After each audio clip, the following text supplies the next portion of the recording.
TikTok, time to rock. Good evening, good morning, good afternoon to everyone who's watching from all over the world. I'm your friendly neighborhood philosopher, David Wood, and with me now is the one and only, the mighty Robert Spencer. How you doing, Robert? Just great, David. Thanks. How are you? Good, good, good. Been a while, been too long. So Yep. what's been going on with you? Well, that's a very interesting question to ask me. I have a new book out, but it has nothing to do with Islam and jihad, and that's the first for me. But don't worry, I'll be getting right back to the topic with the next one, Mm-hmm. which is coming down the pike in another couple weeks. So anyway, You, that's what I've been doing. you seem to crank out lots of books. Nothing else to do. I guess I could make videos. Every time I make a video on Jihad Watch, people say, "It's been 7 months. Why don't you make videos more often?" And I think if I could be like David Wood, then I would. Everyone wants to be like David Wood. You got a question here from Andrew Elliott. Does he live in a suit? Yeah, yes, actually, I do. This is actually my pajamas, and I was just napping, so Yeah, I didn't dress. you could save yourself some time and just get a full body tattoo of a suit all over you. Actually, I have that. You Yeah. just didn't notice.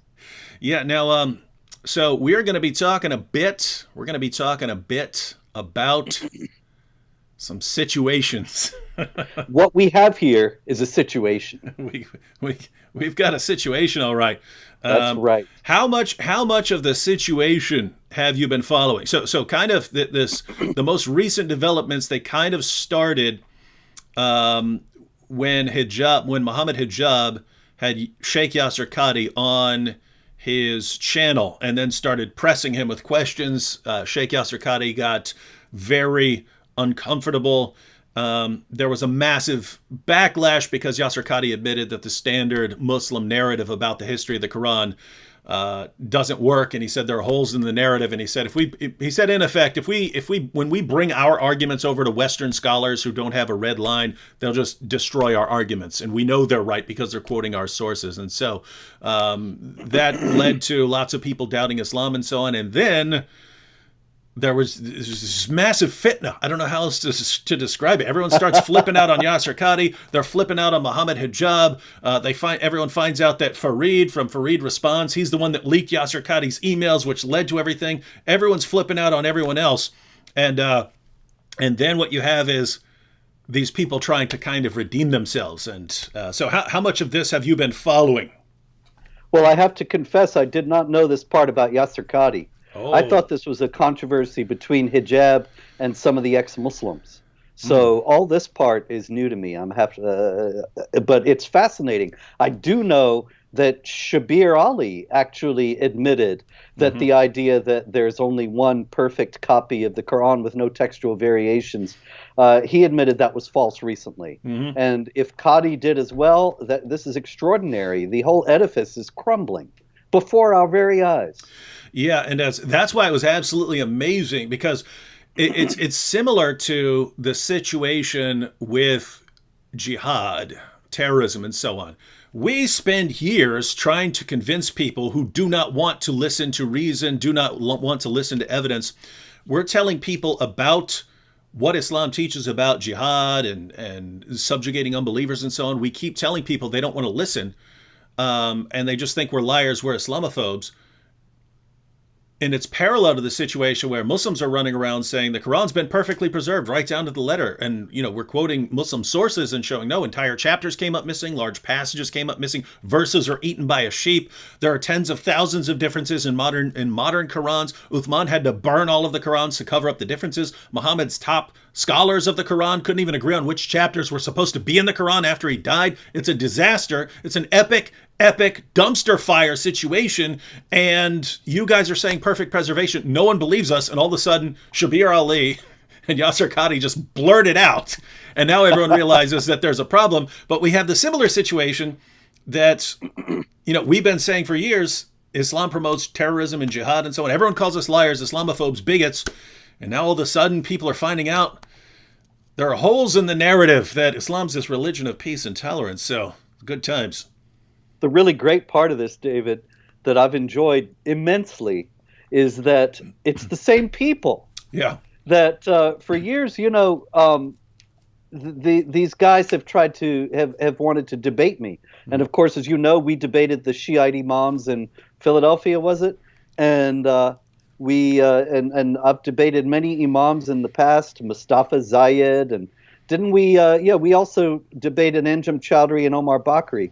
And Chowdhury and Bakri were a little different because they were honest. But every other imam that I've ever debated, I debated the clock boy, the hoaxer with the clock bomb in Texas. I debated his father. Oh, I thought you were about to say. I thought you were about to say you debated clock boy. I was like, what? No, How did I miss this? But the thing is, all of them are dedicated to the proposition that Islam is a religion of peace and that I've been misrepresenting it all these years, and that all of us have been misrepresenting it all these years. And the same people now, the exact individuals who have been claiming this all this time, are now acknowledging that none of this is true, and what we've been saying has been true all along. I mean, Ali Dawah, he actually refused. Some people were saying, why don't you debate Ali Dawah? You're a coward unless you debate Ali Dawah. So I said, okay, sure, which, of course, I'm happy to debate him, debate any of these guys. And he declined. And he said I was too old for him to debate. And he was going to go easy on the old guy. And he's the one. Too old. Sounds like Mohammed. She's too old. So he's what? But now we know, since he's come out for the death penalty for apostasy, that he had nothing to debate with me. We say that we understand Islam in exactly the same way. He would have just sat there nodding in agreement. Amen, Brother Robert. Amen, Brother Robert. Preach it, Brother Robert. Oh my goodness, finally the kuffar are telling the truth about Islam. Yeah, so it's extraordinarily entertaining. It's like an incredible vindication of everything that we've been saying all these years, combined with the dissolution, this extraordinary gaslighting that they've been doing before the world for decades is now becoming exposed. Yeah, and so these are awesome times. You cannot dream of these times, and really, basically a couple of years ago is where I really noticed what was happening. But I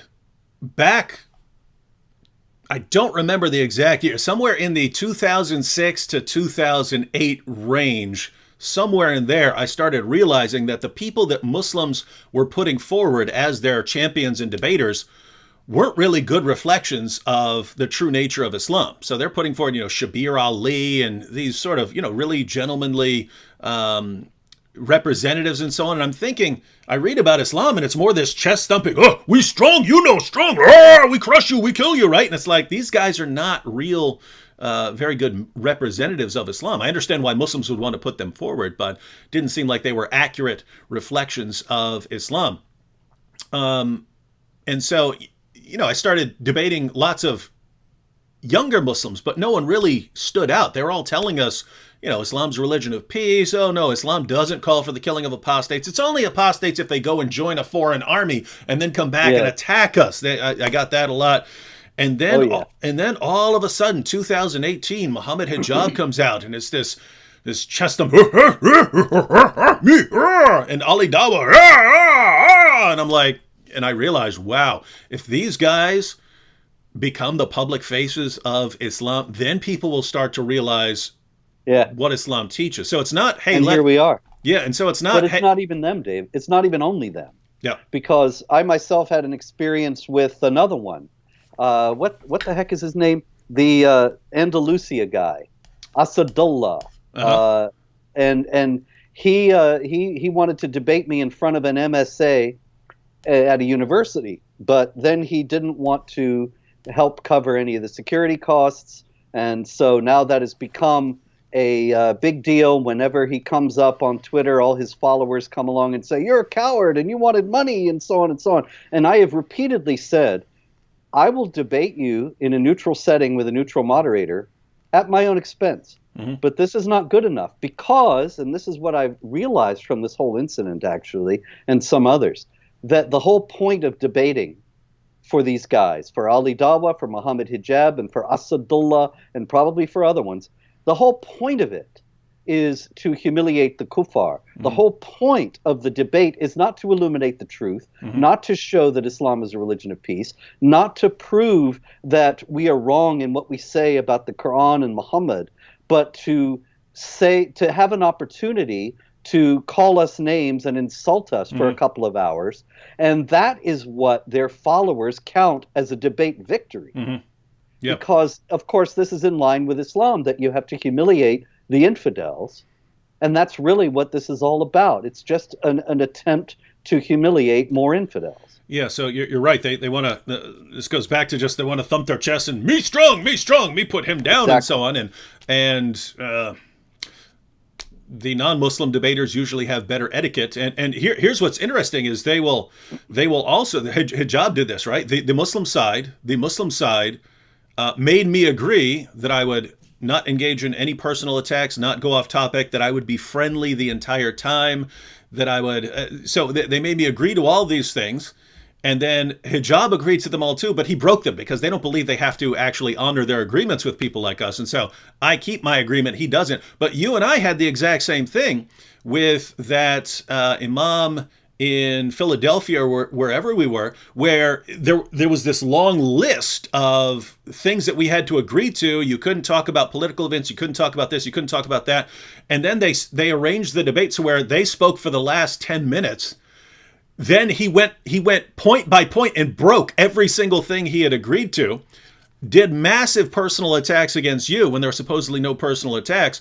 And then when they were finished, they just said, "Oh, we're going to speak for an extra couple minutes." And then they went longer and everything. And it's like, this has been going on for years. I would say between a quarter and a third of the debates that I've entered into were the Muslim participants blatantly just completely went against and violated everything they made me agree to in order to enter into the debate. And so now I've never experienced this with atheists. I've debated a number of atheists. I've never had that problem. I've debated other people. I've never had that problem with anyone. Just this particular group that doesn't believe they have to honor agreements. And so it's a situation where, hey, let's debate. Okay, let's debate. Well, here are the rules you have to agree to. I'm not agreeing to those rules. Ah, he's a coward. He's backing down from us. Ah, we strong.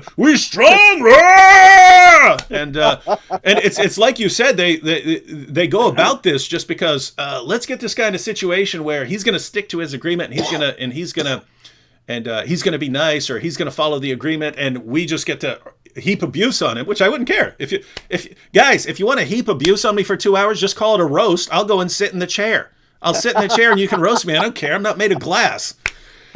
Wow. Yeah, that's fine, but we just should understand that that's what it's about. Yeah. That if they're going to pretend that this is some sort of a dispassionate foray in illuminating the truth, then they should keep to the agreements that you describe, and they should behave in a more honorable fashion. But of course, here we come up to one of the core differences between the Christian understanding of how to behave in the world and the Islamic one. And when you have a holy book that tells you Muhammad is the apostle of Allah, those who follow him are ruthless to unbelievers, merciful to one another, that's Quran 48:29, folks, then you're going to be a jerk. And you're going to think that you are being blessed by Allah because you are obeying his command in being a jerk. And I see it over and over. Yeah, and my goodness, I don't know why this Mohammed Mo here keeps saying this. Mohammed Mo, he says, why don't you guys hold a two-way debate against Fareed? Mohammed Mo, I don't know if you've been watching these live streams. We've been inviting all of these guys night after night after night to join us live to defend their prophet. We've invited Mohammed Hijab, Adnan Rashid, Shabir Ali, Yasser Qadi, Fareed. Fareed's already refused. Zakir Naik's refused. These guys are refusing. So I don't know what sort of fantasy world you live in. You run from them. They strong. You weak. We're inviting them every night. They don't show up. right? Ehtisham It's just Gulam, par for the course. Ehtisham Gulam showed up. He agreed. He came on. And Dr. Shuaib Syed came on. We did a 6-part series with Dr. Shuaib Syed. I even gave him an hour, 20 minutes uninterrupted because he asked for a long period interrupted. Uninterrupted. He spent like 95% of it attacking the Bible. Who's running here? Who's running? I don't know. But I know you guys live in fantasy land if you think, well, we so strong, they are running. You, go to Mohammed Hijab, go to Fareed, go to Ijaz, tell them they're welcome. They're welcome to come on here. I don't know what else I can say. All right. Should we go ahead and check out these Ali Dawah clips for people who don't know what we're talking about? Let's go. All right, ladies and gentlemen. So, again, just to remind everyone, Robert, for years, when we've been telling people that in Islam, the penalty for apostasy is death, what has the response been from Westerners and from Muslims in the West? You are a racist, bigoted, Islamophobic extremist. You are validating the misunderstanding and misinterpretation of Islam that is fostered by Al-Qaeda and ISIS, and thereby aiding Al-Qaeda and ISIS. You are disrespecting the vast majority of peaceful, moderate Muslims who believe in peaceful coexistence, and you are gravely harming the chances of peace and harmony between cultures and religions in the world today. Something along those lines, indeed. So that's why it's just amazing. And so again, the parallel here, ladies and gentlemen, is for years Muslims said perfect preservation right down to the letter, and all of a sudden they start blurting out, nope, there are all kinds of differences and there are holes in the narrative, and yeah. And then, wow, finally you're admitting it. And likewise, for years Muslims have been saying, no, we would never, everyone has freedom in Islam, free to do whatever you want. Islam produced the golden age of interfaith harmony and tolerance, blah, blah, blah, blah, blah. There's no compulsion in religion. No compulsion. It's right there in the Quran, as long as you ignore everything else about the Quran and ignore the entire context and ignore 14 centuries of Muslim interpretation. It's so clear. And then finally, we have someone to vindicate us. Finally, we have an Ali Dawah to come along and say, guys, David Wood and Robert Spencer were entirely correct all along. Here we go.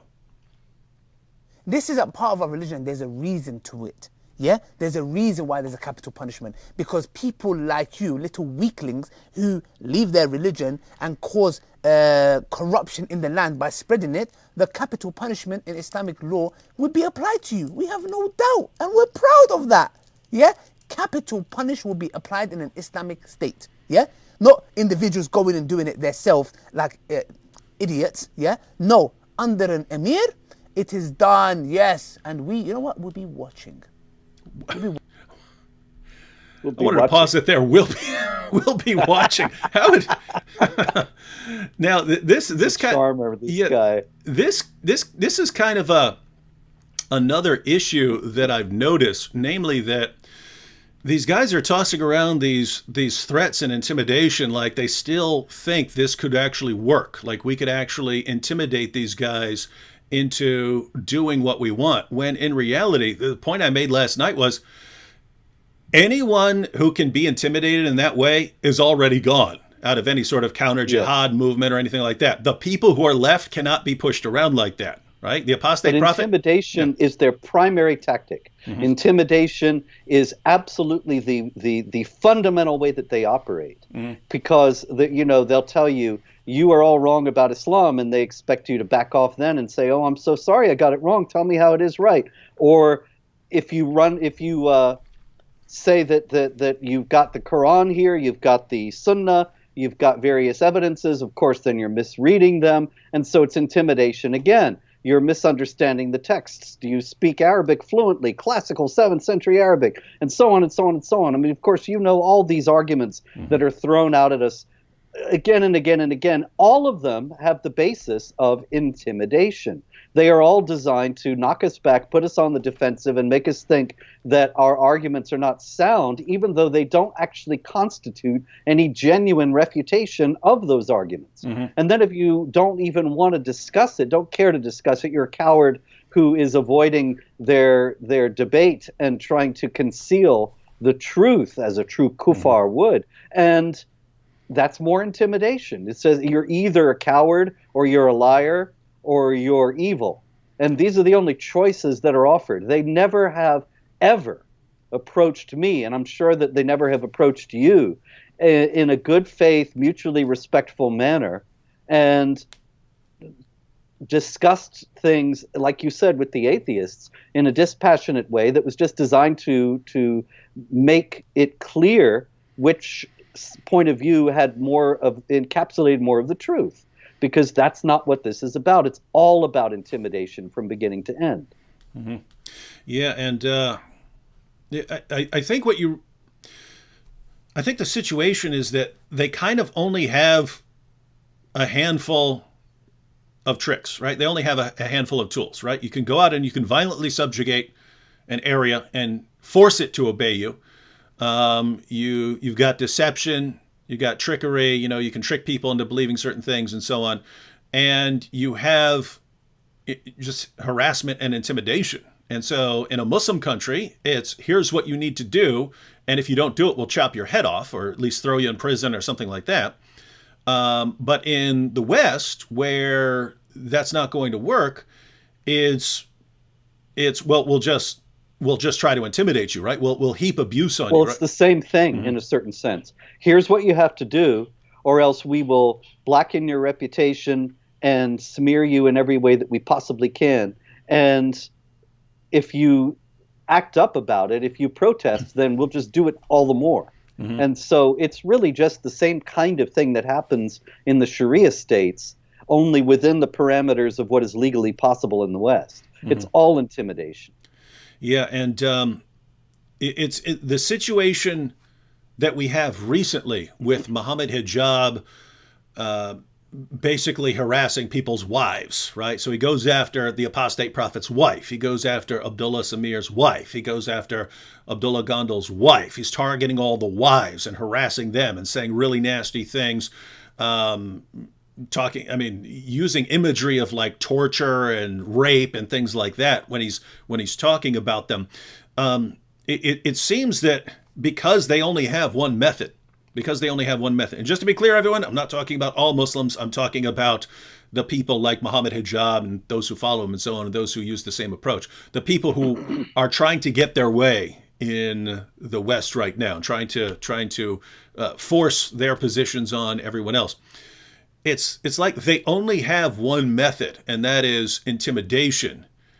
And if it's not working, then they think, well, we need more intimidation, right? We need to dial it up. Okay, I dialed it up to 5. That's not working. Let me dial it up to 8. Oh, that's not working. Let me dial it up to 10. And so, gosh, I've been trying to harass these guys into shutting their mouths about Muhammad, and they're not doing it. They still just keep talking about Muhammad.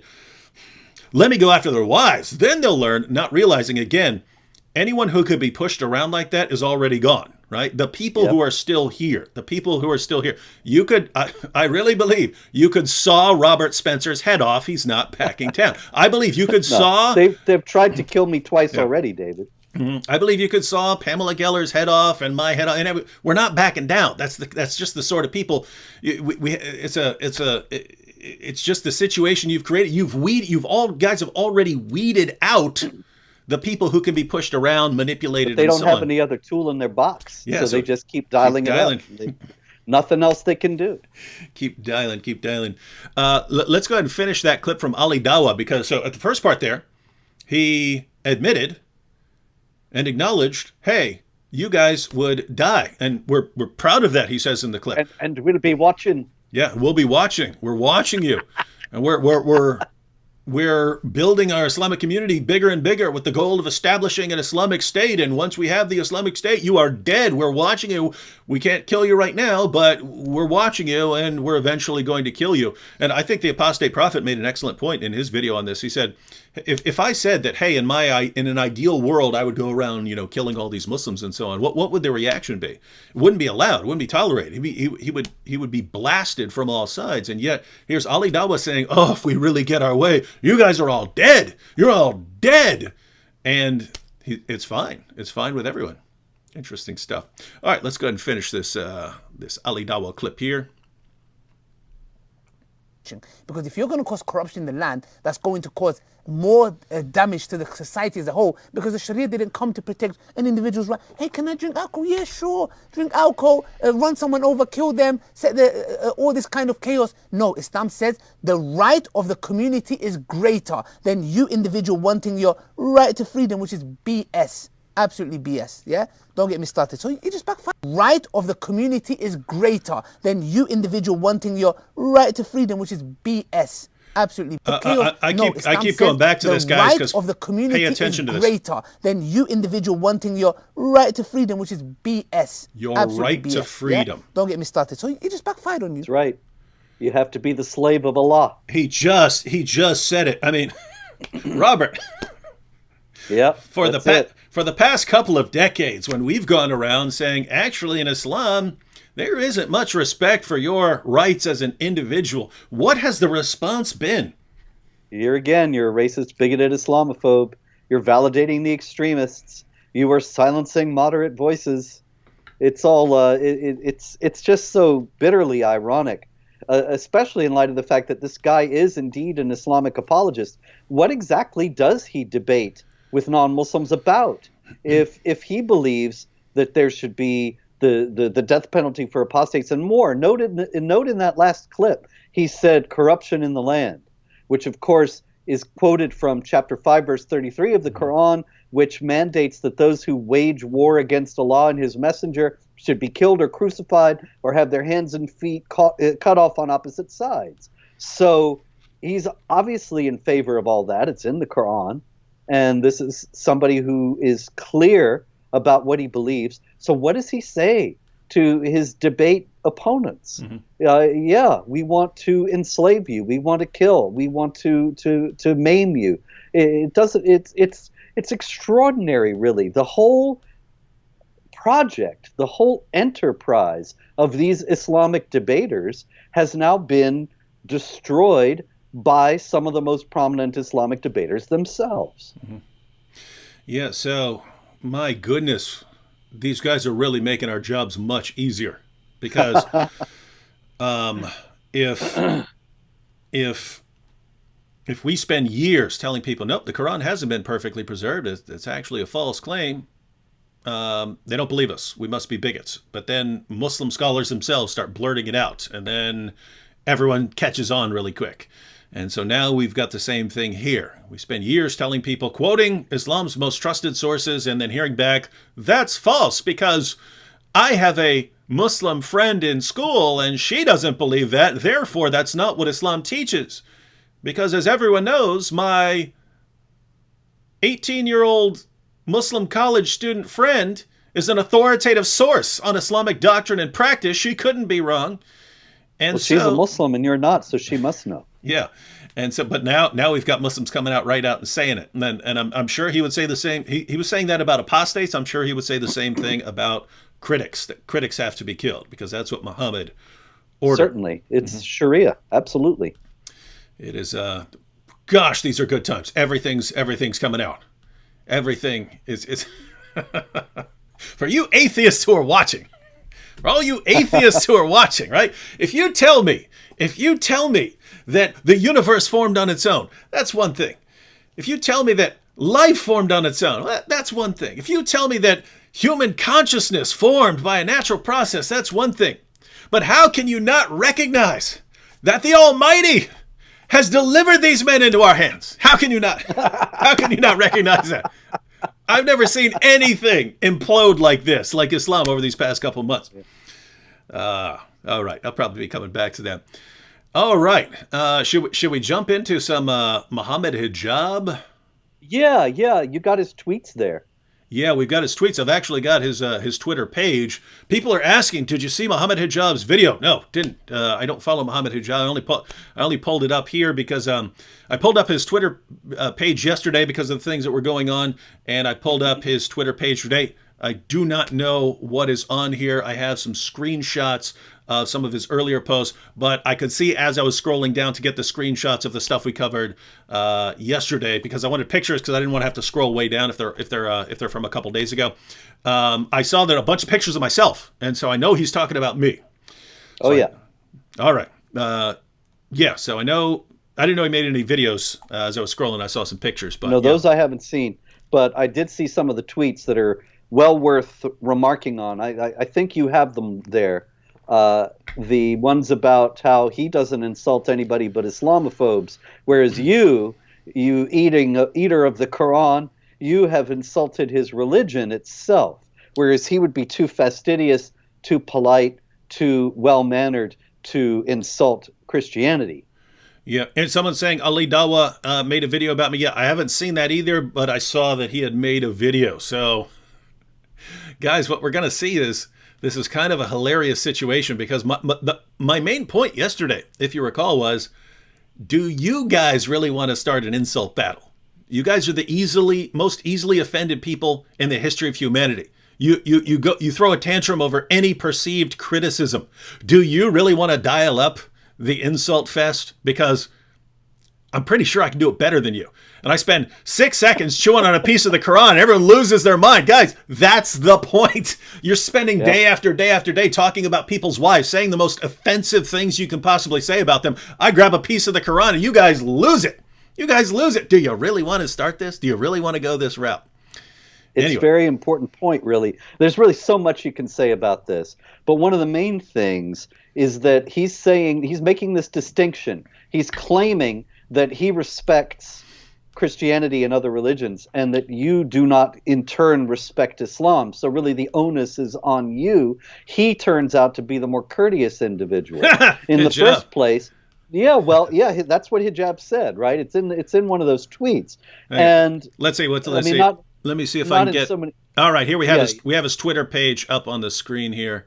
Let's scroll down. So Hijab, I'm trying to find the one you're referring to. Mohammed Hijab, eating the Quran like I ate him for intellectual breakfast. I should say like him, eating the Quran like I ate him for intellectual breakfast. November 2018. I proved to him and to all the Muslims that Allah prays for Muhammad, not to Muhammad. Allahu Akbar. So that's Hijab. Let's see. You're referring to there's actually a funny graphic right there of us that's kind of bobbing our heads. Let's see. Yes, I saw that. Okay, we can read some of these in a few minutes. I'm looking for what you're talking about. Yeah, because there's a bunch of things to say about it. Gosh, one of them is this guy obsessed much? Yeah, he's got a lot.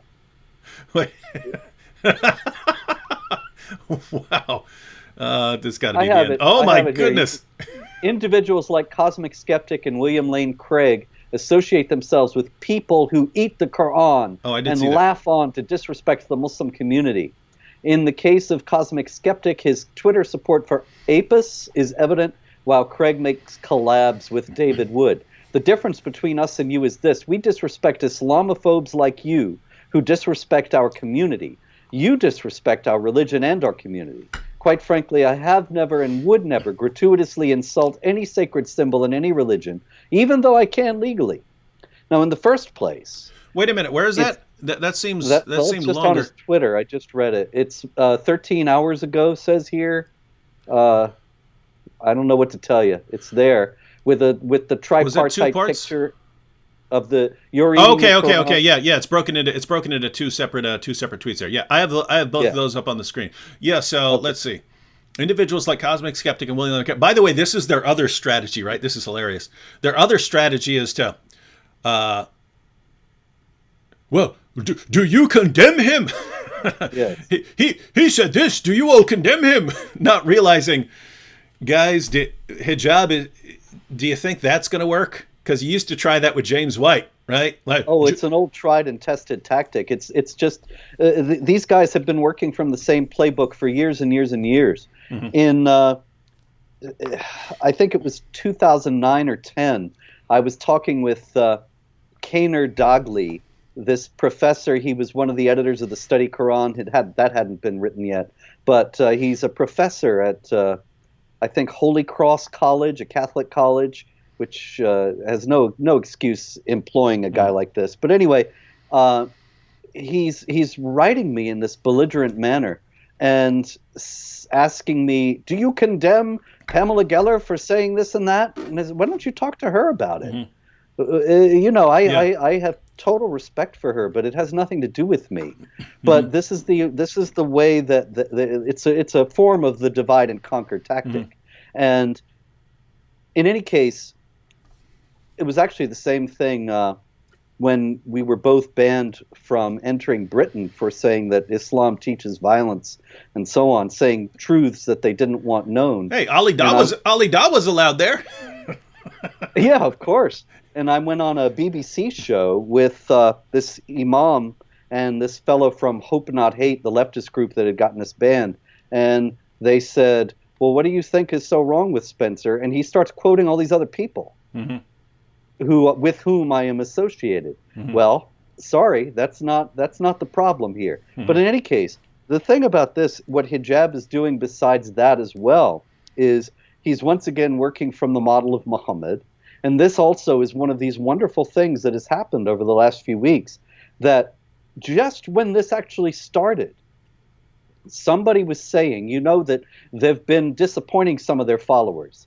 And I've seen on Twitter some followers of Muhammad Hijab and Ali Dawah saying the way they're behaving, they're validating what the Islamophobes like Spencer say, and they are bringing disrepute.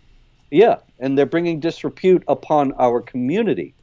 And I actually answered one of those and said, look, he's just following Muhammad's example. And Muhammad, of course, in a famous hadith says I forget what he says, that you're supposed to do, in what occasion you're supposed to do this. But in some certain circumstances, you may remember, you're supposed to say, go to these guys and say, bite your father's penis and do not use a euphemism. And just so everyone knows, that is what Muhammad was saying is, if anyone brags about his descent, right? So he's bragging, I came from the great so-and-so, I've descended from the great so-and-so. He said, tell him, go bite his father's penis and don't use a euphemism. And so, yeah. So I quote this, and immediately this guy comes along, some guy I don't know, and he says, see, you're ignorant, you're evil, you're stupid. This is what it really means. And he gives me this.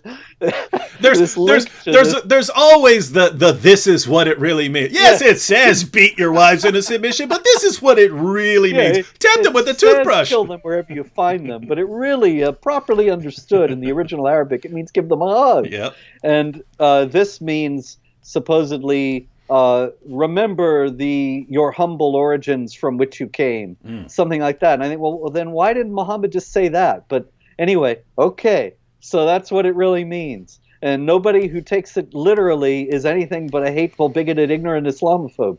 And then, within hours, I see Muhammad Hijab justifying his own behavior by quoting very similar hadiths about Abu Bakr using foul language against his enemies.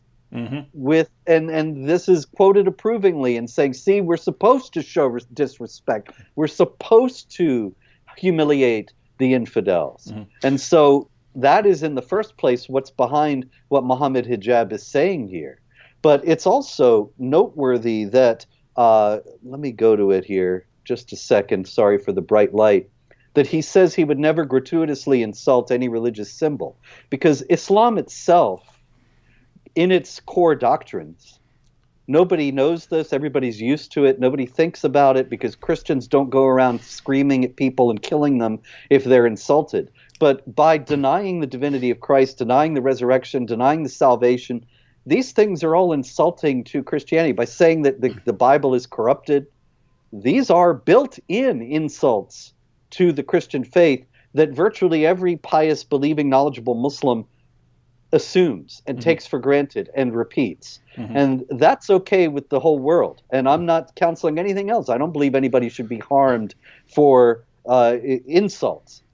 But at the same time, Muslims do not behave that way themselves. And there was a news item a few years back. These Ugandan Christians were preaching, and Muslims complained and said, "You have insulted our religion by saying Jesus is the Son of God," and they threatened to kill them. Mm-hmm. Well, doesn't go both ways, of course, as it never does. Quick question, Robert. So, Hijab quoted approvingly. I'm assuming it's the quote from Abu Bakr, where yes, because you said Abu Bakr, and the famous one is where he was talking to a pagan, and he said, "Guys, if you have kids in the room and you want to close their ears, you have about 3 seconds to do so." He said, "Go suck a lot's clitoris." That's right? The one he quoted. Yeah. So this is go perform oral sex on your goddess, right? Now, just imagine us saying to Muslims, "Go suck Allah's penis," and so on. They'd be like, "Oh, it's the end of the world. How dare you say these things about us?" But tell me, Robert, doesn't this sound like he's insulting a religious symbol here? Something that this guy has respect for and reverence? Exactly. There's no intellectual consistency here. There never is. Go ahead. Now, as someone who likes to point out how Muslims are constantly destroying their own religion, when Muhammad conquered Mecca, the Kaaba, of course, was surrounded by 360 religious symbols that were very dear to the pagans. So obviously, someone who would never insult someone's religious symbols, Muhammad must have been very, very delicate with those and respecting of the feelings of the pagan of Mecca. Is that what he did? He smashed them. He smashed them. Wait a minute. Whoa. So wait, hold on. You're telling me, Robert Spencer, that when Muhammad encountered other people's religious symbols, he smashed them to pieces. He didn't care what they thought. He didn't care what they felt. He didn't care about their feelings at all. He said, "These are your religious symbols. I will smash them to pieces, and I don't care." That's what he said? Yep. So Muslims, according to your prophet, I can take your religious symbol that hijab is freaking out about. I can just do this, right? According to your prophet, right? I can do that. Is that true? Notice, there's no concept of consistency here. I would never do what my prophet did. If Did anyone, you see the video from Bahrain the other day? 1 second here, because they're gonna want this pic for the tweet, right? Here you go, Hijab. Here's your next tweet. I don't even know what chapter that was. Go ahead, Robert. But I think that it's very important to point out that is the Abdullah Yusuf Ali translation with the Arabic on the page. It has the Arabic on the page. You're not just eating a translation. Nope. You were eating the real thing. That is it's parallel Arabic and English there. So that is the Arabic. But anyway, did you see the video from Bahrain just a couple of days ago? A couple of niqabis, women wearing niqab, everything covered but their eyes, and they're in a store. And in the store are all these statues of Ganesh, the Hindu god, the elephant god. And they're taking them one by one and smashing them on the ground. Now, why did they think that was a good and meritorious act to do? That's what Muhammad did. Yeah. And so they're imitating their prophet. And not only did that happen, but they have been predictably hailed as heroes all around the Islamic world, all over Islamic social media. They've been praised for doing this. And so it would be interesting to ask Mohammed Hijab, do you approve of the smashing of the Ganesh idols in Bahrain the other day? Mm-hmm. Because he can't say he doesn't approve of it. That would be going against Muhammad. No, this is fun because just based on his tweet that you brought up, he just condemned his own prophet, right? I'm more in line now, and they don't get it. So Mohammed Hijab has committed blasphemy, and deserves death according to Sharia. Check this out. So the comment here, bruh, David Wood talking about disrespecting other religions. He is the epitome of disrespect. How could you do that to somebody's holy book if you supposedly have the truth? Are you not understanding anything here? I'm not complaining about disrespect. Hijab is. I bring up disrespecting people. As a matter of fact, let's go back to let's check out this tweet again. Let me get this tweet back up. But so he says, individuals like Cosmic Skeptic and William Lane Craig associate themselves with people who eat the Quran and laugh on to disrespect the Muslim community. Hint, hint.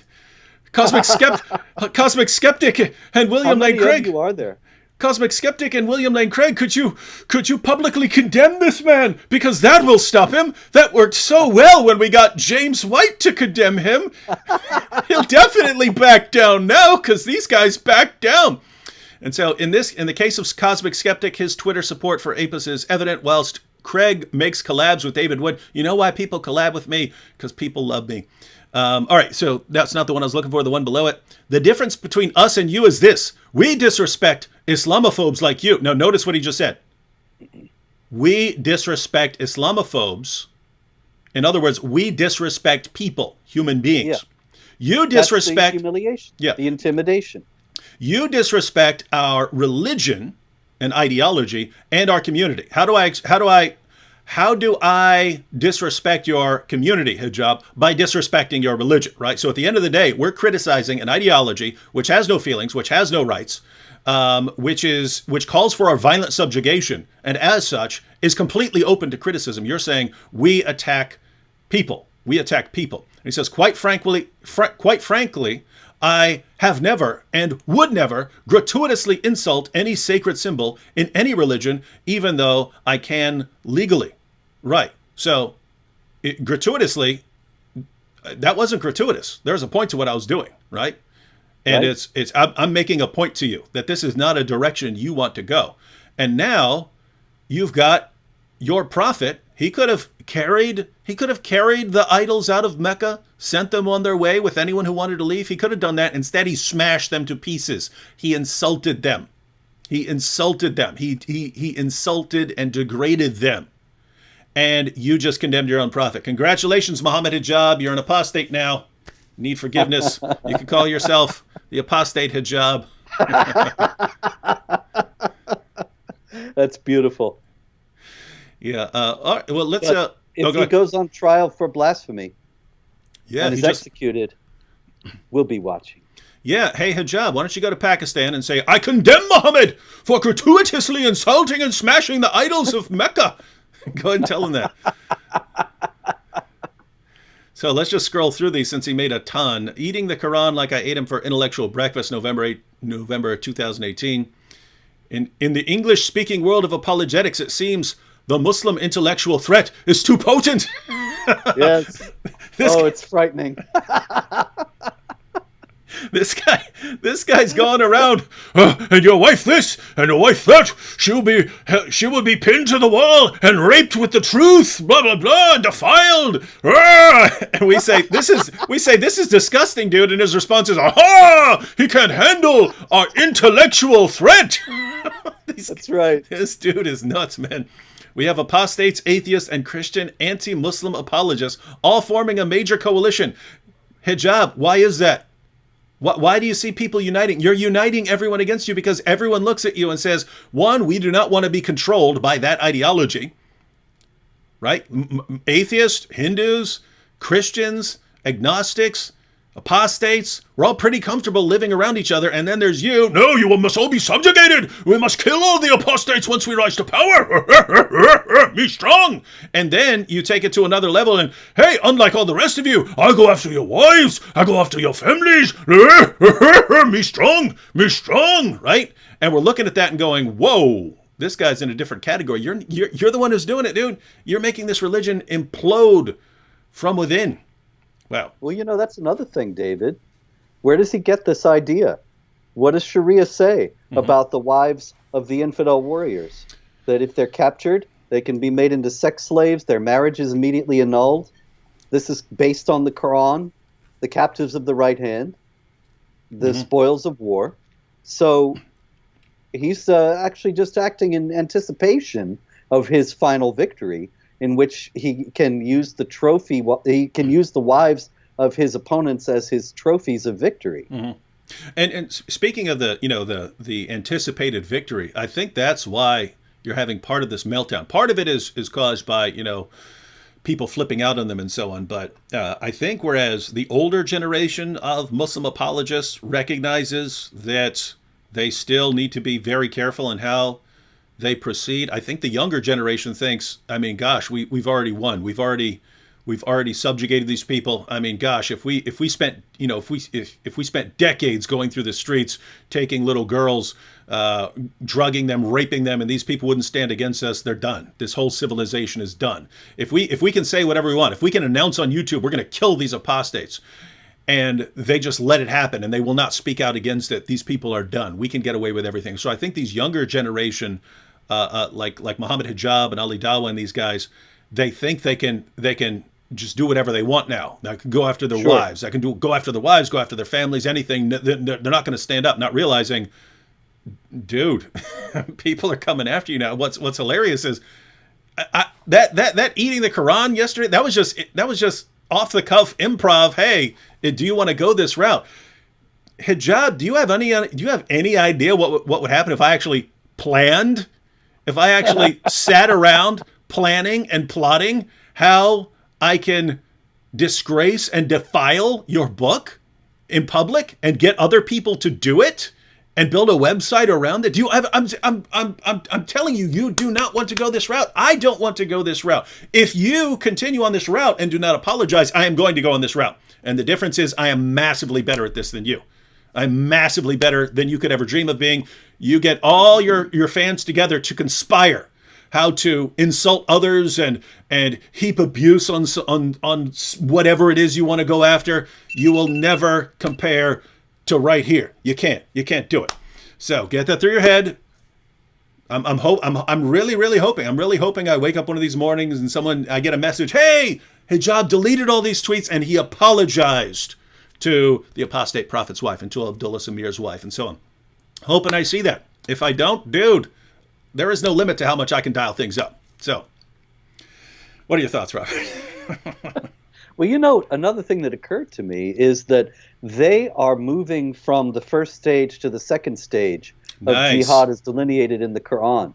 That, as we have said for many years, and we're called racists and Islamophobes for saying so, there are 3 stages of development of the concept of jihad in the Quran. And this, of course, is not our idea. This is something that was taught as early as the 8th century by Ibn Ishaq, Muhammad's first biographer, who explained that first you have the Meccan period in which Muhammad preaches tolerance. It is not tolerance of the non-Muslim. It is tolerance from the non-Muslim. What he's preaching is leave the Muslim community alone. And then the peaceful parts give way to the first Medinan period, which is defensive jihad, where for the first time you fight against those who fight against you. Mm-hmm. And then, of course, the third stage is offensive jihad, fight them until religion is all for Allah. Now, chapter 839. The thing about this is that I think that these guys, emboldened by all the victories, and they have had so many victories, most of the world is kowtowing before them. Most of the Western intelligentsia, the political elites, the media elites, most everyone in the West, if they say jump, then the people in the West say how high. If they say you cannot draw Muhammad, they say, oh, okay, sorry, we won't exercise our freedom of speech. We will bow to your violent intimidation and never draw Muhammad again. And we will smear and demonize anybody who dares to get out of line. Mm-hmm. They have seen this all these years. And you and me, David, and a few others, we're the outliers. Like you said, we're the ones who wouldn't cut and run. But the thing is that it's easy to see that they are emboldened by their victory and think, now we don't have to preach tolerance anymore. We don't have to preach Islam as a religion of peace anymore. We can be much more vocal and explicit about making war against the unbelievers, about killing, about raping, about all the things that are in our holy books. Because, of course, now they're couching them, because they're at the beginning of this, in the context of defense. That you insulted Islam, Therefore, he can say all these terrible things. These other guys, these apostates, they insulted Allah, they insulted Muhammad, they insulted the Quran, so we can talk about raping their wives. And so they are emboldened now by their victories to think they can escalate their jihad to the next level. But at the same time, the whole thing is falling apart. Just as they're accelerating, the wheels are falling off. And so it's a wonderful thing to see. Yeah, so basically right now there's all these things that we've talked about that they kind of only have a couple of tools, right? Deception and aggression. Intimidation, and, yeah. Yeah, just really coming at people, harassing them and so on. And they've been doing it in a kind of more laid back way, right? Where you spoke out, they would attribute to racism and so on. Whereas now it's just like harassing people's families and things like that. And so they're taking it to another level, not realizing, guys, maybe you're not as far along as you think you are. Yes. Right? And maybe people aren't going to back down as quickly as you think they will. And so not looking good for these guys. Let me bring up this tweet again. David Wood eating the Quran to try and disrespect it, while Apis laughs on as if he has achieved something. I did. I totally did something. I made you lose your mind after you spent I don't know, days or weeks attacking people's wives and so on like that. It took me all of, what was it, 6-8 seconds or something like that to send you into a frenzy, and I haven't even gotten started. And check this out. This is the same man William Lane Craig made a collaboration with. Let us see if William Lane Craig or other Christians want to associate themselves with that. Here again, he has no idea how stupid he's being. Guys, have you noticed over the past couple months that I've been putting way more videos out? Have you noticed I've been posting almost every day, if not every day, and sometimes 2 or 3 times a day, and putting out 1 or 2 videos and doing a live stream? Has everyone noticed that? Has everyone been noticing? You know what happened? Coronavirus happened, and traveling and collaborating and speaking engagements and conferences were canceled. These things were canceled, right? And I actually don't really like going to a bunch of events because it messes up my video production, and that's where my heart is. I like putting out videos. I like doing some live streams. So think about this.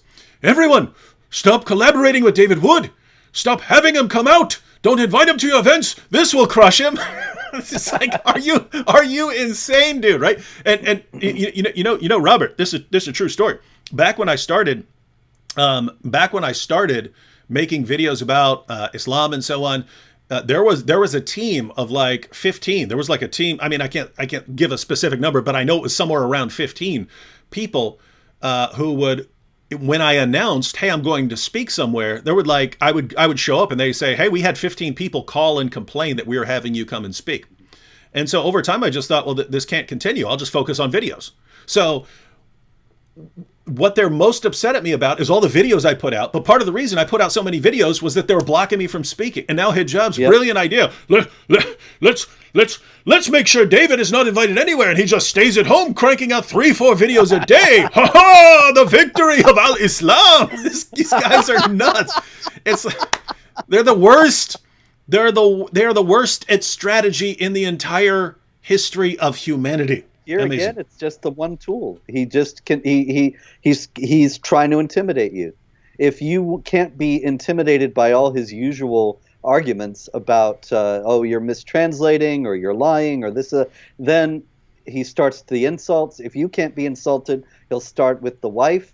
If that doesn't make you stop, then he goes to William Lane Craig and other people he thinks that you respect, and I'm sure that you do. But the point is that he's trying to, it's all just another kind of intimidation, that he's trying to frighten you into stopping what you're doing. Yeah, and that's all they ever do.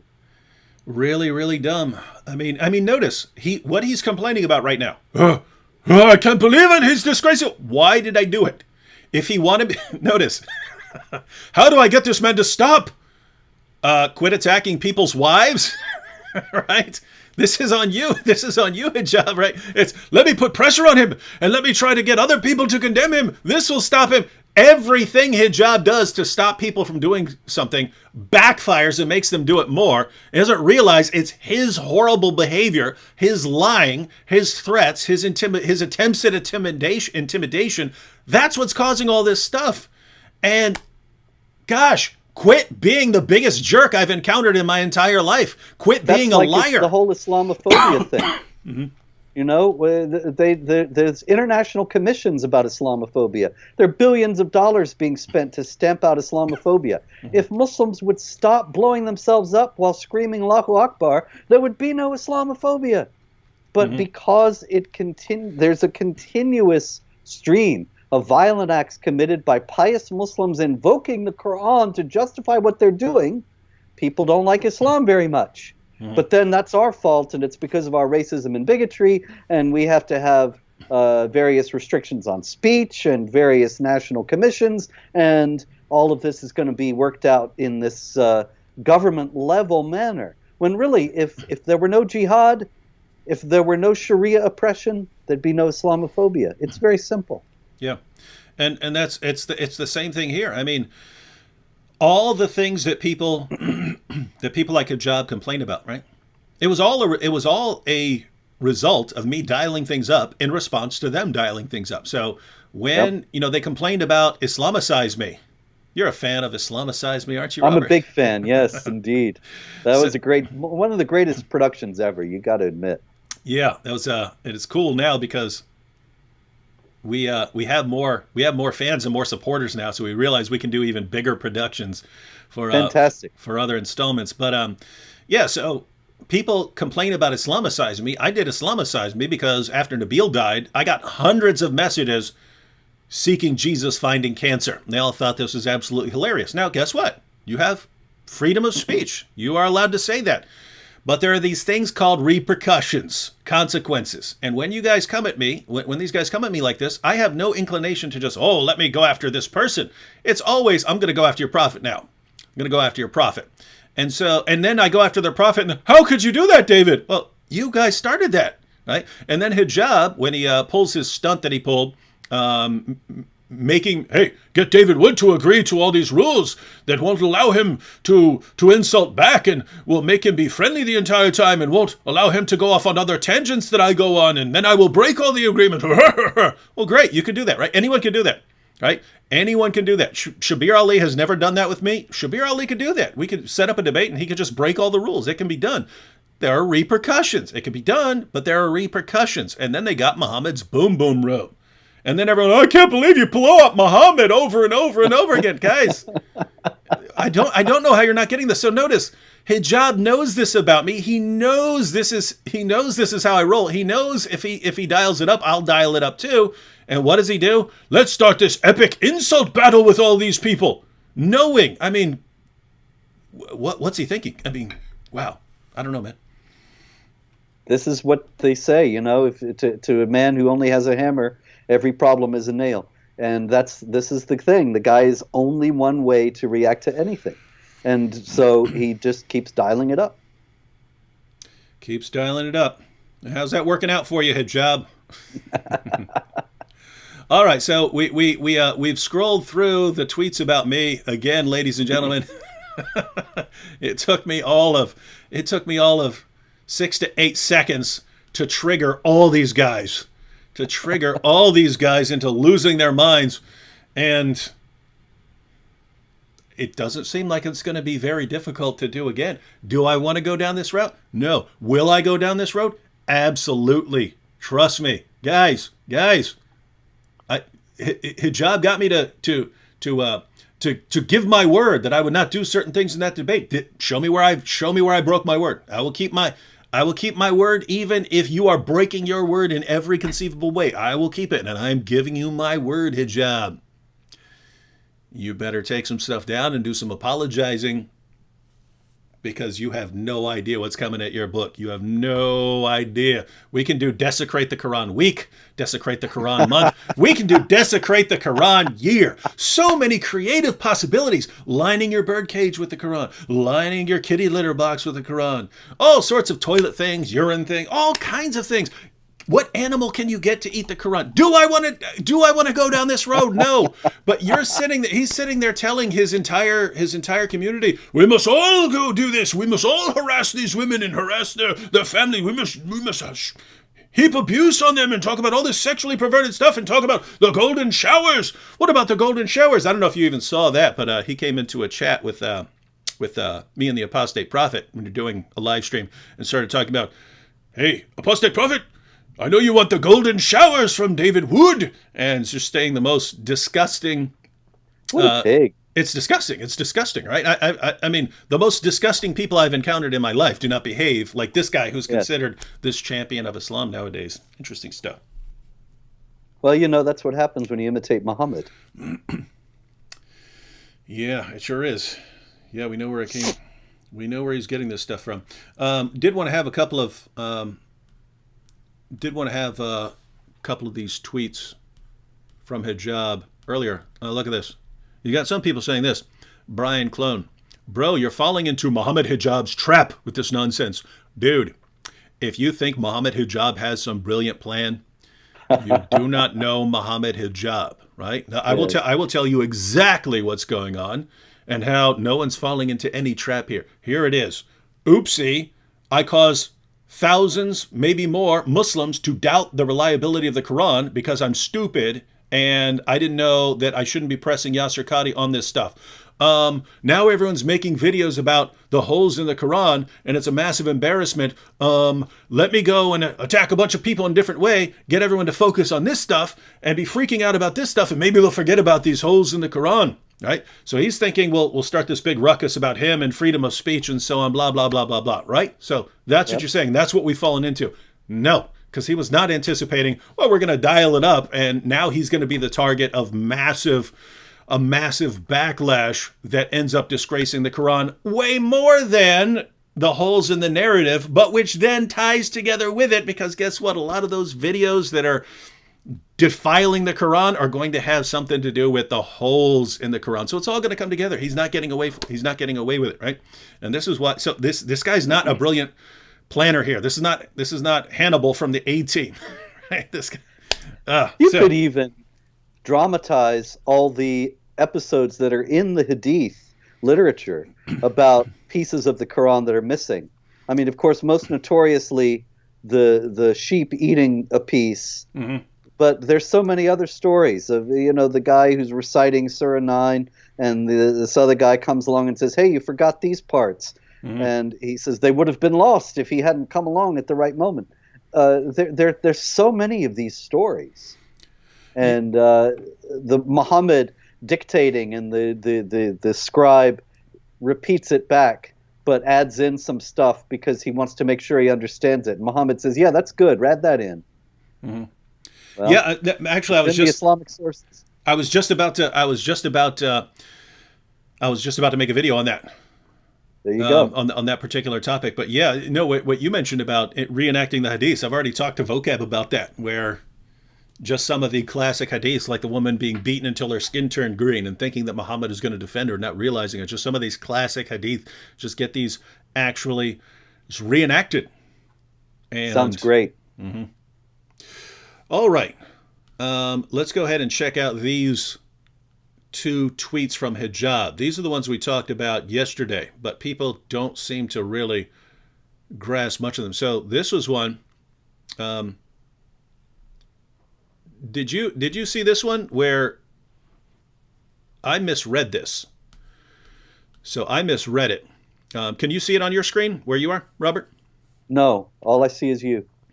Oh, no, but you see me, right? Okay, wait, you see me on... Oh, should I go to the YouTube? Yeah, you can. Well, matter of fact, I'll just... yeah, you can, but I can also just... I can read it out to you. So this is Mohammed Hijab, and he has posted a picture. I could click on it, and then you see it's a picture and then a tweet from Mrs. Apostate. So that's the Apostate Prophet's wife. But he says, when these anti-Muslim attention whore Islamophobes need to get on their knees in intellectual submission before they are whipped by freedom of speech by the Twitter Muslims, and they reluctantly open their mouth in protestation to find they have been defiled by truth. So this is all in the context of talking about Mrs. Apostate here. And so it's attention whore Islamophobes need to get on their knees before they are whipped by freedom of speech by the Twitter Muslims, and they reluctantly open their mouth in protestation to find they have been defiled by the truth. So they're going to be whipped and defiled. But he just puts, truth by, they're defiled by truth there. And so it's not literal. But all the imagery is of torturing and rape, right? Yeah. Yeah. It also is very Quranic, you know? This is the kind of language the Quran uses, with the truth knocking falsehood on the head, and passages of this kind. It's all lots of violent imagery, hateful imagery. The unbelievers are like animals, the most vile of created beings. The man has learned his religion well. You got to give him that. Mm-hmm. And if you'd like to see the level of response here. So this is Big Man. Marie Wood, it's my wife, loves getting on her knees for big Muslim censored. These are the responses, right? These are the guys who don't offend our prophet, don't offend our religion. And these are the kinds of responses we get, right? And then when I dial things up against them, how dare you? How dare you? Dude, when your religion produces dudes like you, my goodness, you all I can say is you forfeit the right. You forfeit the right to complain, right? When it's well, that how dare you business, that's dimitude again. He's presupposing the status of non-Muslims under Islamic hegemony, that you're supposed to submit and take it meekly. You're supposed to get on your knees and allow all this to be said and not say a word. Bow your head and submit and feel yourself subdued. That's your natural place in the world. And if you don't do that, then they have to keep putting pressure on you until you do. And when it doesn't work, you turn up the pressure, and then you realize, whoopsie, made a big, big boo-boo here. But those are the only choices Allah gives them, right? That you're not going to convert. They may kill you, but they haven't killed you yet. And you have to submit. Those are the only choices. So they're going to keep pressuring you, keep trying to intimidate you, keep insulting you, keep slinging, all this mud until you submit. Because those are the only choices Allah has given them. If they're going to obey Allah, if they're going to be the executors of Allah's wrath, like in Surah 9, chapter 4, verse 14, where it says, fight them and Allah will punish them by your hands. So if Allah's going to punish us by the hands of people like Mohammed Hijab, well, how is he going to do that? He has to humiliate and disgrace us and shame us. This is all he's got. Yeah, so this is really heading in an awesome direction. So I want to just remind everyone, right? Because we tend to think, no, we don't want people like Hijab interacting with us. We don't want that. We want, the nice representatives. They're so much friendlier. We want other people to represent Islam, to interact with. And what you're really saying is this is based on your feelings, right? You feel better around certain people. Well, guess what? Yes, everyone is going to feel better around nice people that you can get along with than people who are saying all sorts of perverted things about golden showers and, perverted sexual torture imagery and rape imagery about your wife. Yes, people are not going to be comfortable with that. But guess what? If these guys become the public face, of Islam, people are going to be introduced to actual Islam. It won't just be, there's a terrorist, but, all He's religions, just an extremist. The religions have their radicals and so on. It's going to be, whoa, these are the guys who are popular on YouTube. These are the guys who have the most followers on YouTube, and these are the popular guys. So this is not some extreme fringe. This is popular level Islam, and it will be, because there are tons of people like that. You can see it. They're right here. They're right here in the. And then a lot of Muslims in the West are going to leave, because a lot of young Muslims, particularly in the West, they've been growing up with all this deception. They're not just deceiving us, they're deceiving their own people and telling them Islam is a religion of peace and tolerance and coexistence and love. There are a lot of young Muslims actually believe this because they haven't studied the Quran. They recite it in Arabic. They may not know Arabic. They may not be all that observant. And they have no reason to doubt their leaders. So the leaders have been lying to them all these years. They're going to be very upset when they find out that's not really Islam at all. And then there's going to be a massive exodus. Oh yeah, and that's kind of the greatest thing. You of course have the chest thumping.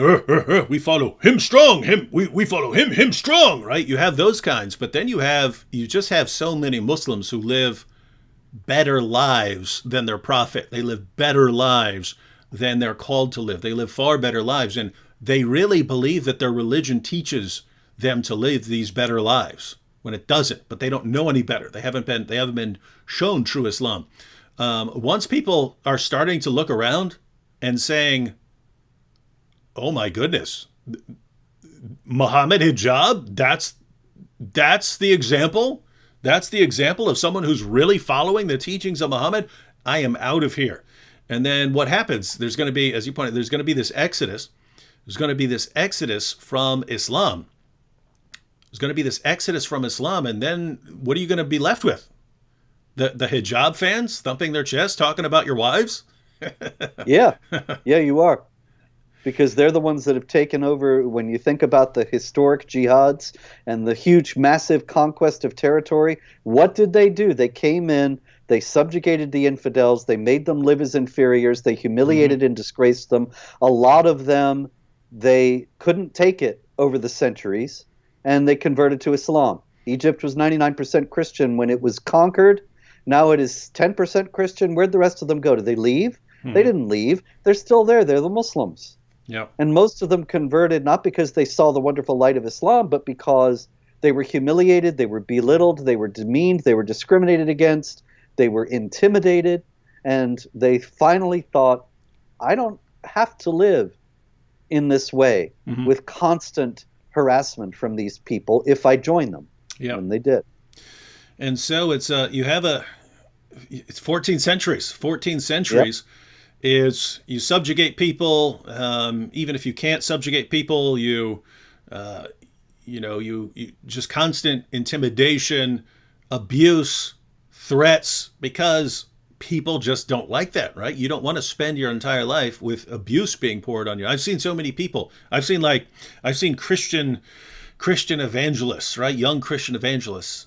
Hey, David, I have a heart for reaching Muslims, and I want to go out and reach Muslims with the gospel, and I have a passion for reaching Muslims. And 6 months later, they don't want anything to do with that, right? Yeah. Because why? They have no idea what they're getting into. They have no idea. I think most people in the West have no possible sense, no notion whatsoever of the kind of hatred, the kind of evil they will encounter from observant, knowledgeable, serious Muslims. And Mohammed Hijab is actually an excellent example of the kind of really hateful soul that devoutness in Islam produces.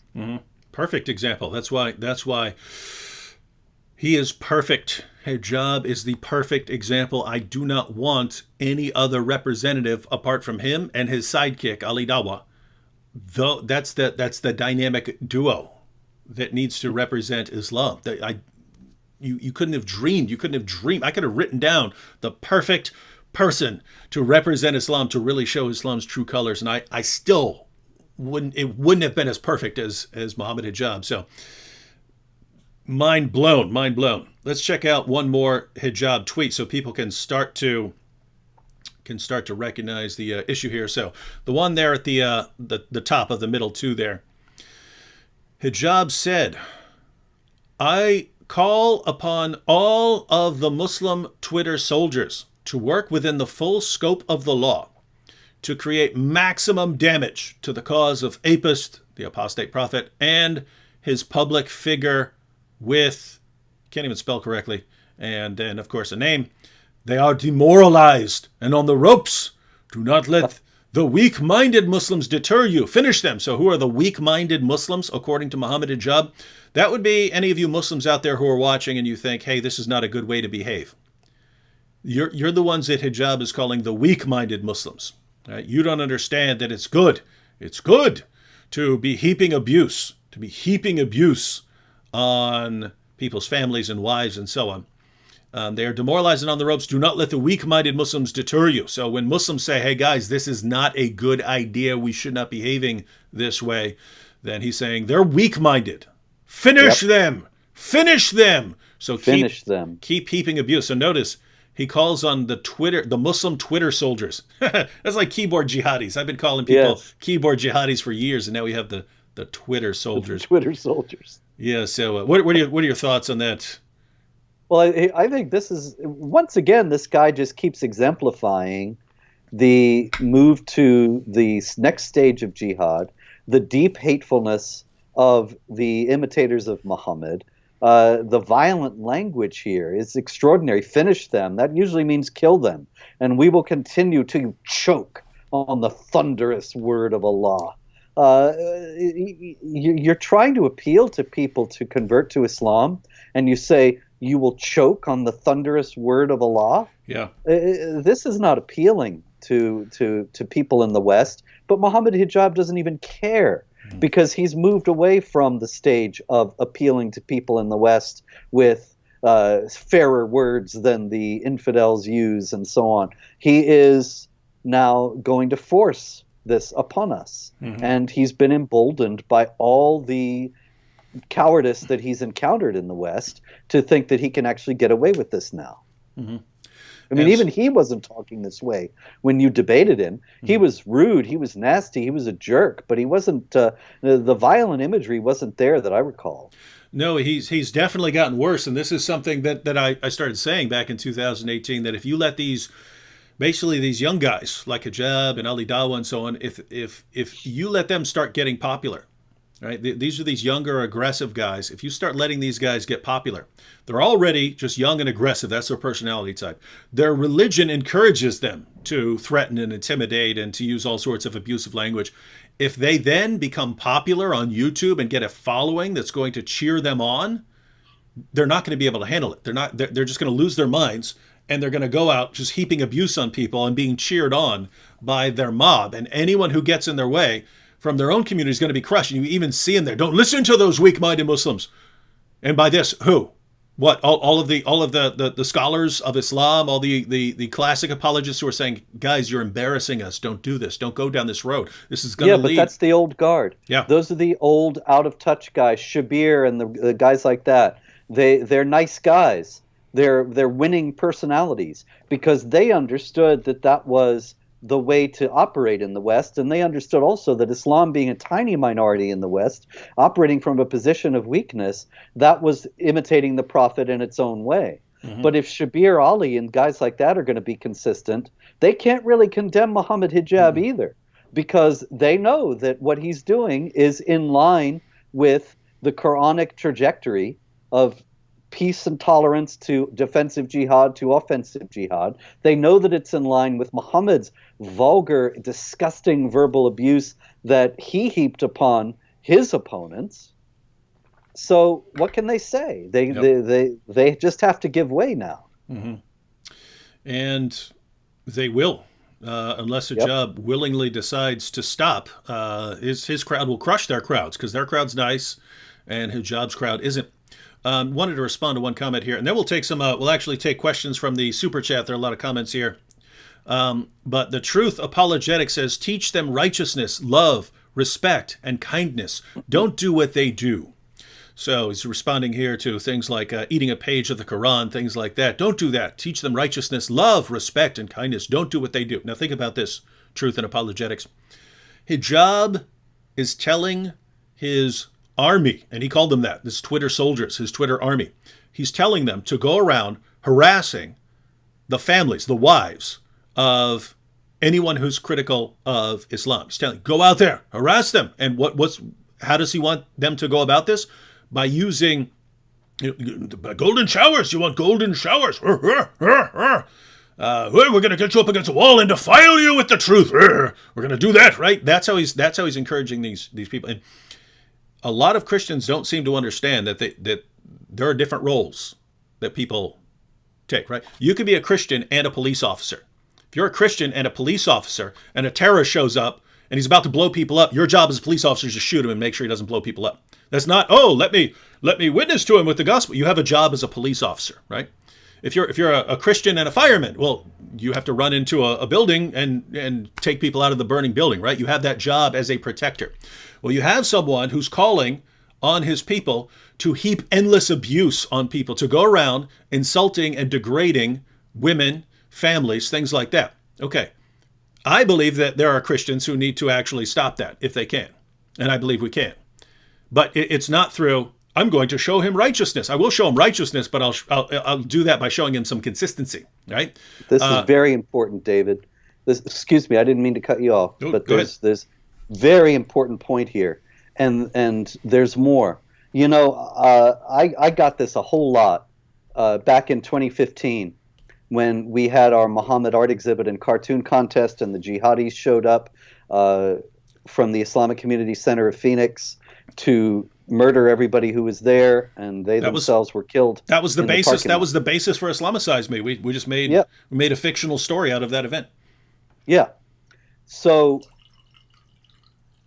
the thing about it is, right after that happened, I started getting all kinds of people, all kinds of Christians, I should say, who were scolding me, people in my own church, people telling me, you should never have done this. This is not charitable. You can't go around insulting other people's religious figures. Christians are not supposed to do that. You're supposed to be kind and gentle and generous and magnanimous and loving and so on. Okay. Think about this, though. Where's Mohammed Hijab going to be in 5 years if this is what he's doing now? What's he going to be doing then? He might not be just a keyboard warrior then. He might be actually doing it. If he is stopped now, that's an act of charity for the victims that he wants to have, or he may have in the future if he starts to act out on his words. In the same way, the whole business about drawing cartoons of Muhammad, the jihadis who killed at the Charlie Hebdo magazine in Paris, and the jihadis who tried to kill us in Texas, they want us to shut up. They want us to not draw Muhammad. And they say, we'll kill you if you draw Muhammad, right? And they did kill in Paris, and they tried to kill in Texas. And the thing is, a lot of Christians at that point would say, yeah, don't draw Muhammad because it's insulting. You have to be charitable. Okay, but who are we going to be charitable to? Is it really charitable to our children and to our grandchildren and to our civilization as a whole if we encourage and embolden and submit to violent intimidation? How is that going to make the world look in 5 years or 10 years or 15 years if we're giving in now and submitting and showing all you have to do is threaten to kill us and we'll back off our cherished principles and give you what you want? I wanted to be charitable to the people who are coming after me in the West, to the Christians who are going to be not subjected to violent intimidation if we stand up for the principle of the freedom of speech now. But if we submit to violent intimidation now, we're only going to get more of it, and it's going to become more and more emboldened. And so this that's happening with Mohammed Hijab is exactly really the same. All these things always come back to this. It's all intimidation. It's the same thing that happened to us in the wake of Garland. And Christians need to understand that their charity should also extend to the victims of these tactics and the victims of jihad violence, the victims of Sharia oppression, and that it is not just so simple as to say, oh, don't insult Muhammad because that's mean to Muslims and not charitable.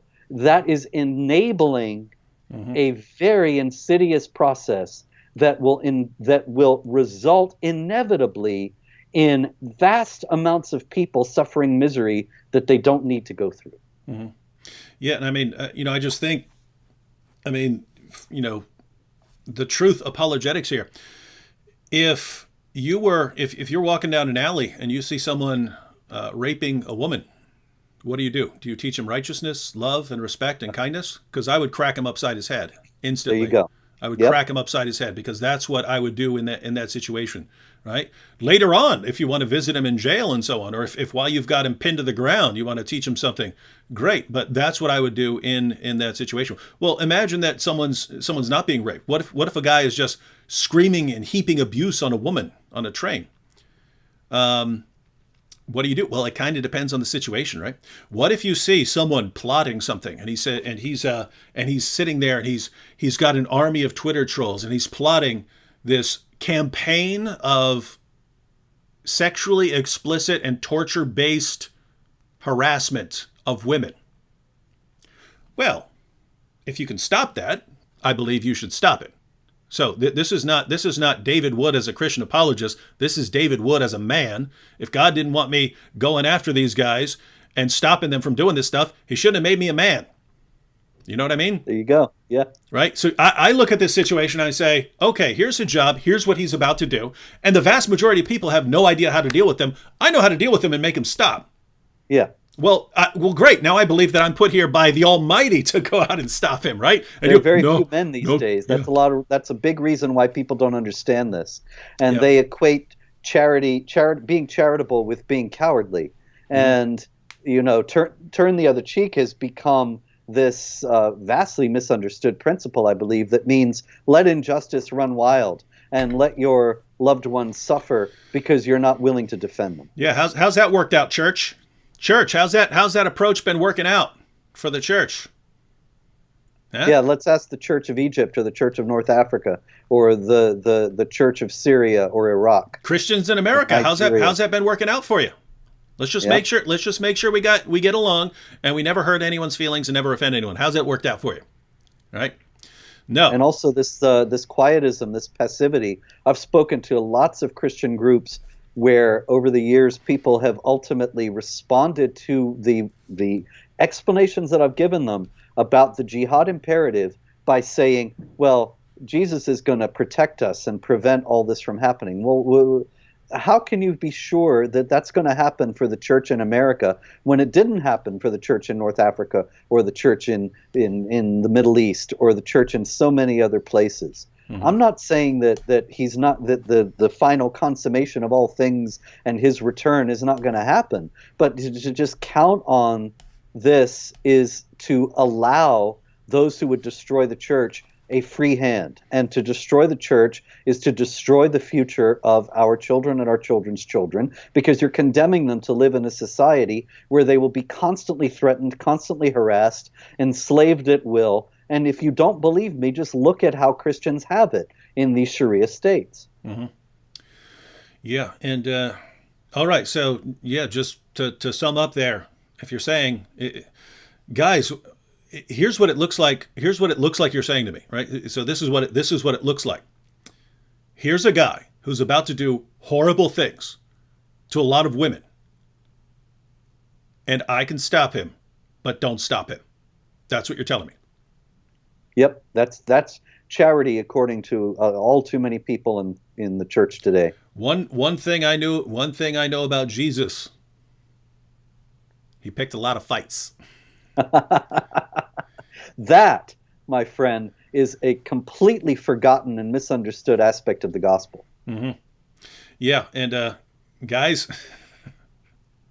if you were an oppressor, oppressing other people, heaping abuse on other people, Jesus was coming after you. Jesus was coming after you.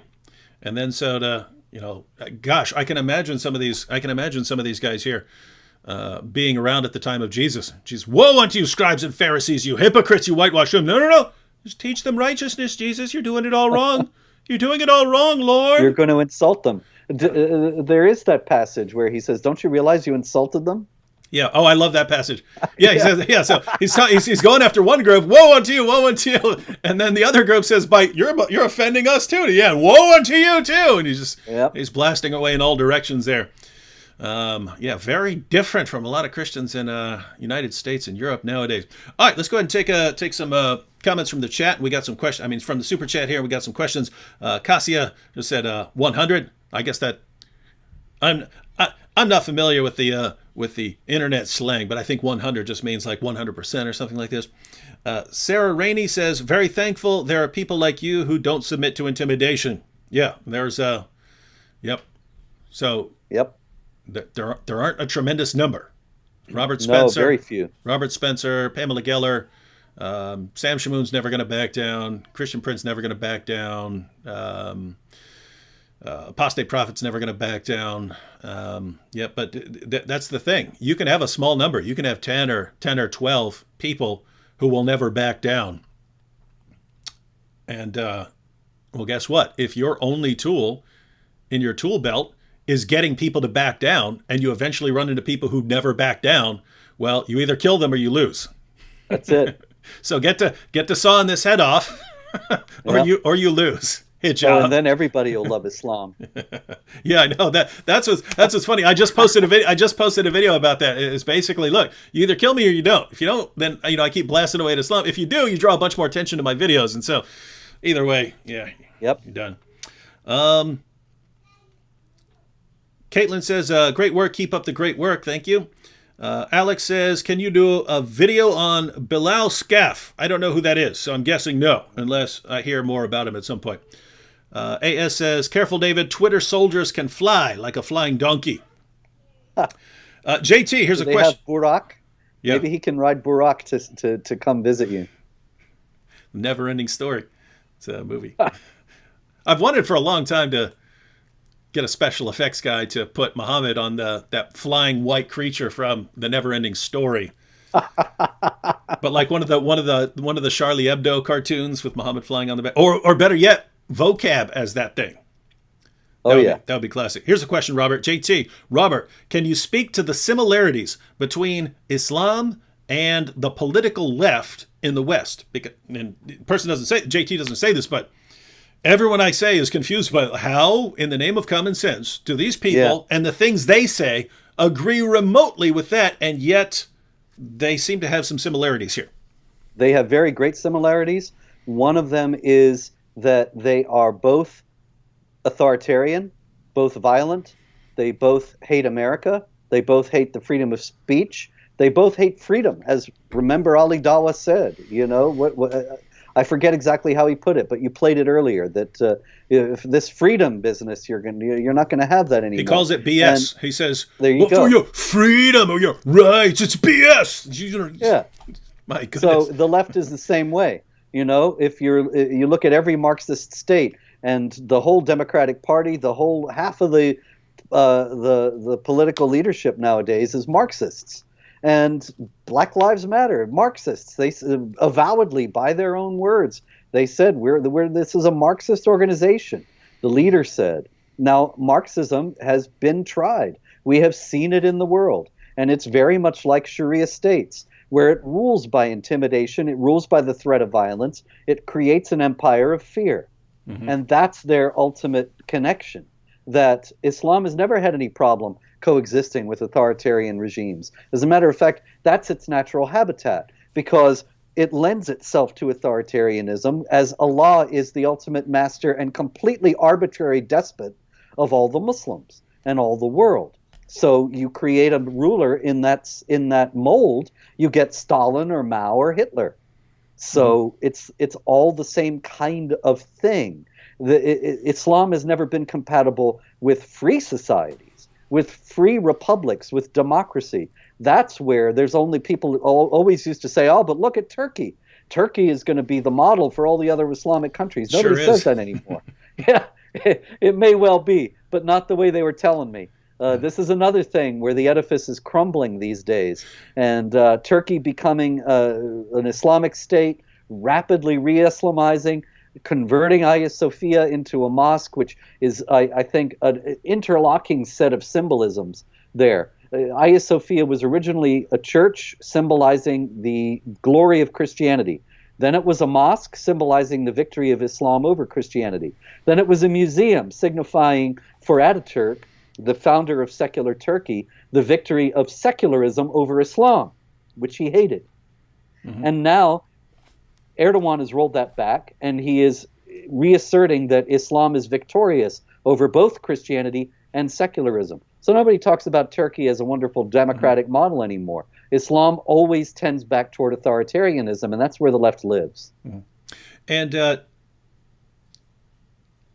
this seems to be happening a lot over the past couple decades, really, that people have there's this general widespread belief, and then it kind of gets tested and they find out that it just blows up in their face. So when Barack Obama came to power and he went over and gave his Cairo speech, there was this general attitude everywhere I looked that the reason you have these problems is because the Muslim world just feels like it's been disrespected and we've been mean towards them. And if we just go and show them respect and show them that, we have no problem with them and that, if we bow to them and so on, you'll see that peace and democracy will flourish. Because right now it's just they're angry about us being so mean and not showing them respect.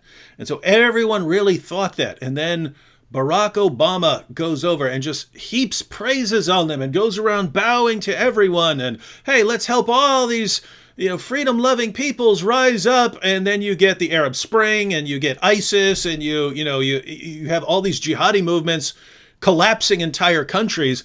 And the good thing that came out of that is I don't hear a lot of people who think that anymore. Like, oh, yeah. if you just went and bowed to them and showed them a little respect and showed them this is how you interact, right? That was the whole thing when Obama was going over there. You guys have never learned how to interact with these guys.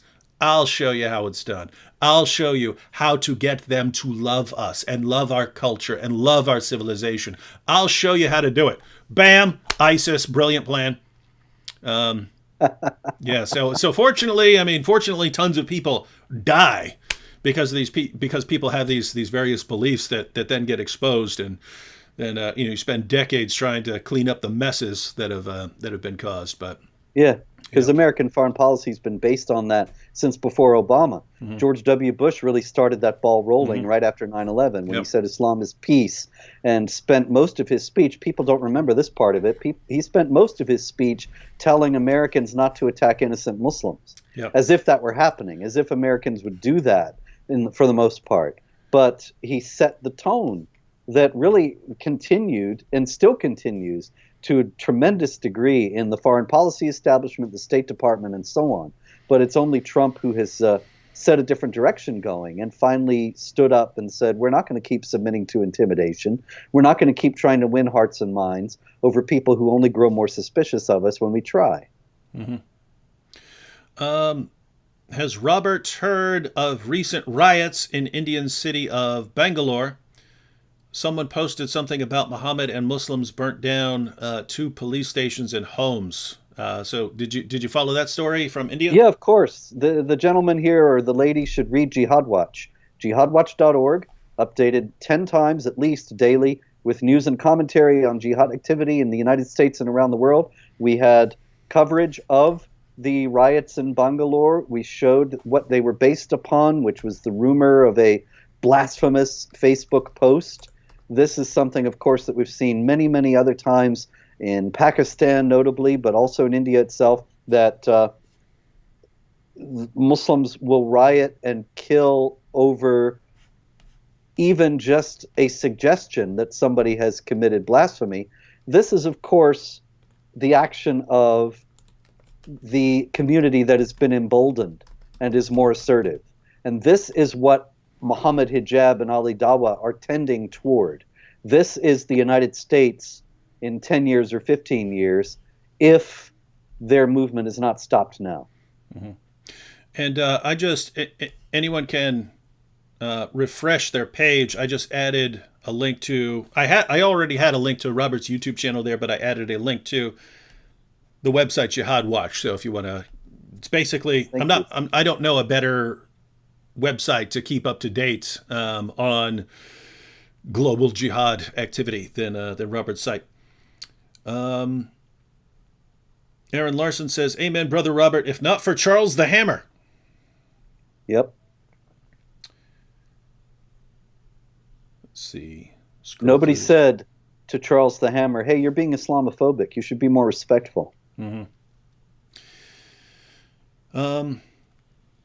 Amateur Anth said, you should actually put some holes in the Quran and show it in a video. Already got that planned, Amateur Anth.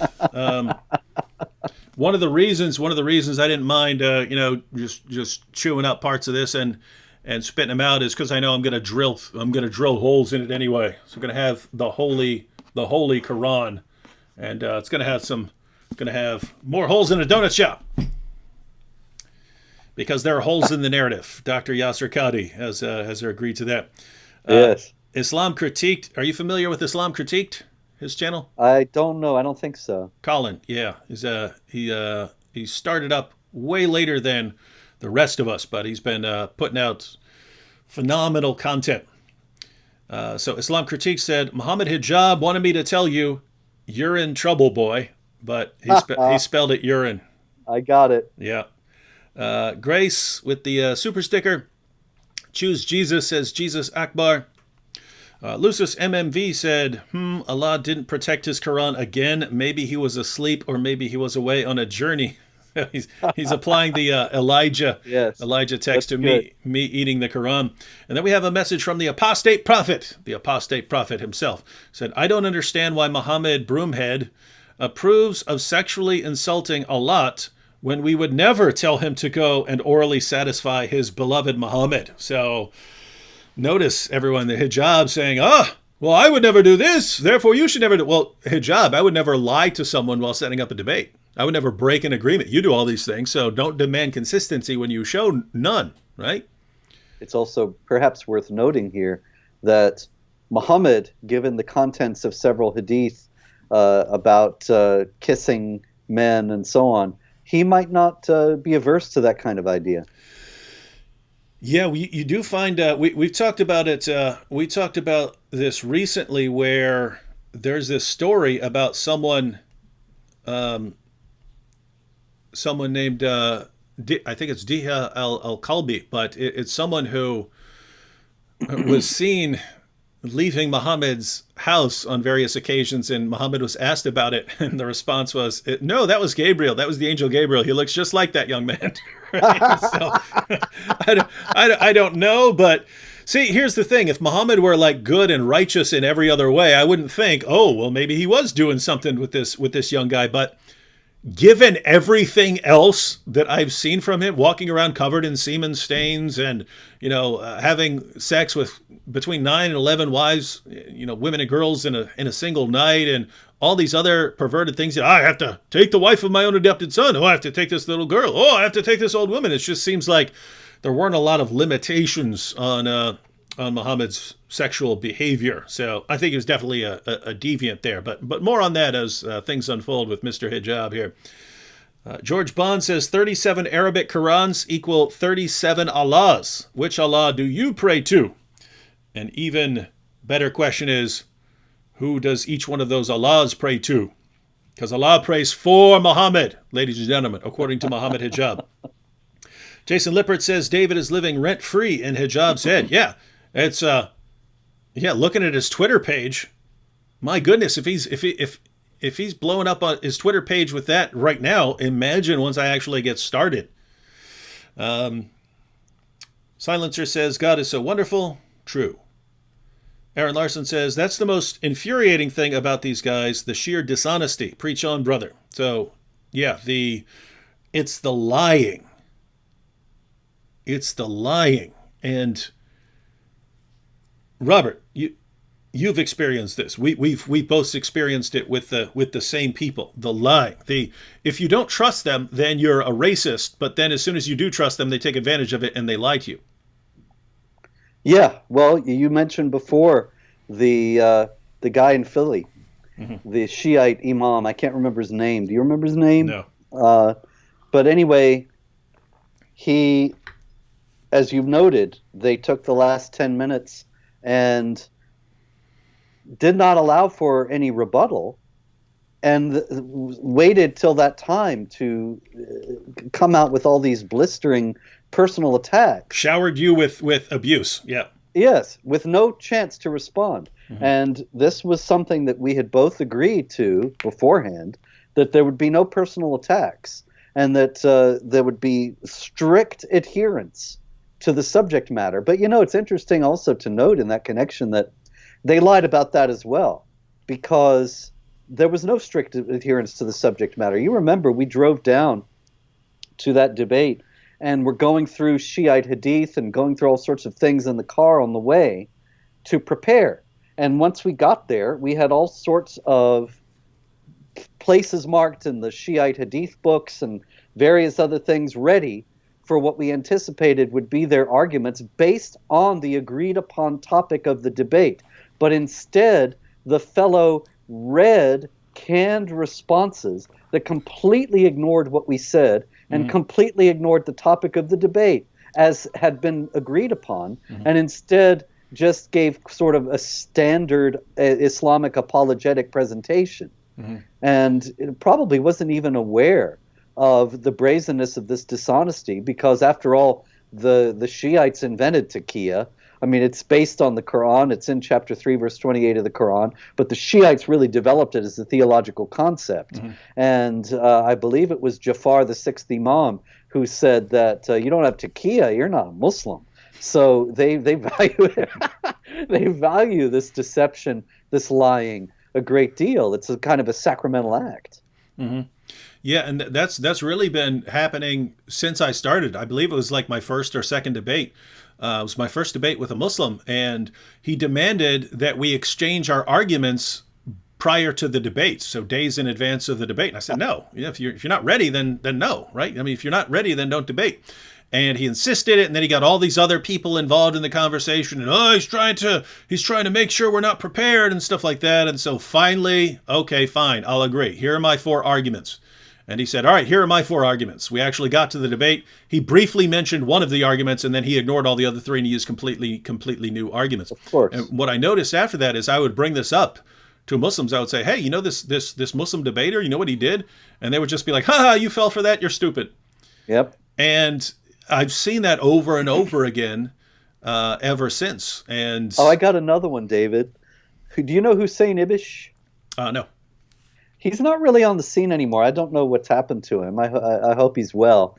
But Hussein Ibish, right after 9/11, was very big in the literal sense. He was huge, probably 500 pounds. That's pretty cool. A spokesman for an apologist for Islam. And I tangled with him several times on various shows. And I was on some show once and was talking about Islamic anti-Semitism, and noted that the Quran said that the Jews were transformed into apes and pigs. And he said, that's not in the Quran. Now, I was sort of dismayed because obviously, it's in 3 places. Chapter 2, 62 to 65, 559 and 60, and 7166. It's very clear there are plenty of Islamic preachers today who refer to the Jews as apes and pigs, or the children of apes and pigs, because of these passages. But he was brazenly denying it. I then gave the verse numbers, and that's not even the end of the story. He then wrote an article in a magazine. I wish I could remember which one, but anyway, it doesn't matter, saying Spencer is this brazen liar, and he said that the Quran says that the Jews were transformed into apes and pigs. And of course, none of that is in the Quran. And the sheer audacity of it just took my breath away. I still can't believe it when I think about it now, that he was absolutely depending upon, and of course he knew he could depend upon, the ignorance of his audience.